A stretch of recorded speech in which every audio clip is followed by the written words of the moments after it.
జిల్లాలో 5,000 మంది ఆటో డ్రైవర్లకు ప్రతి ఒక్కరికి 5 లక్షల రూపాయలు ప్రమాద బీమా చేయించిన BRS working president Sircilla MLA KTR చిత్రపటానికి వేములవాడ పట్టణంలోని తిప్పాపూర్ బస్టాండ్ వద్ద పాలాభిషేకం చేశారు. బీఆర్ఎస్ ప్రభుత్వం హయాంలో 10 ఏళ్ల పాటు కరీంనగర్ మున్సిపల్ కార్పొరేషన్ ను ఏలిన బీఆర్ఎస్ పాలక వర్గం చేసిన అప్పు మున్సిపల్ చెత్తకు మించిన దానిలా ఉందని నగర కాంగ్రెస్ అధ్యక్షులు అంజన్ కుమార్ ఆరోపించారు. బాల సదనంలో ఆశ్రయం పొందుతున్న 13 సంవత్సరాల బాలికను తమిళనాడుకు చెందిన పిల్లలు లేని దంపతులు దత్తత తీసుకున్నారు. 4 నెలల వయసున్న ఆడ శిశువును హుస్నాబాద్కు చెందిన పిల్లలు లేని దంపతులు దత్తత తీసుకున్నారు. కలెక్టర్ మాట్లాడుతూ పిల్లలు లేని దంపతులు చట్టబద్ధమైన దత్తత తీసుకోవాలన్నారు.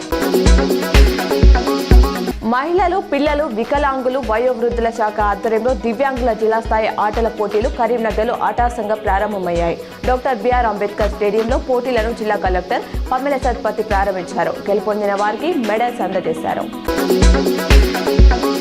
కరీంనగర్ టీఎన్జీఓ సంఘం భవనంలో ఎన్జీఓల సంఘం, జిల్లా వైద్యారోగ్య శాఖ సంయుక్త ఆధ్వర్యంలో ఆరోగ్య మహిళా ఉచిత వైద్య పరీక్షల శిబిరాన్ని కలెక్టర్ సందర్శించి పరిశీలించారు. ఈ సందర్భంగా మాట్లాడుతూ జిల్లాలోని ప్రతి మహిళ ఆరోగ్య మహిళా వైద్య పరీక్షలు తప్పనిసరిగా చేయించుకోవాలని అన్నారు.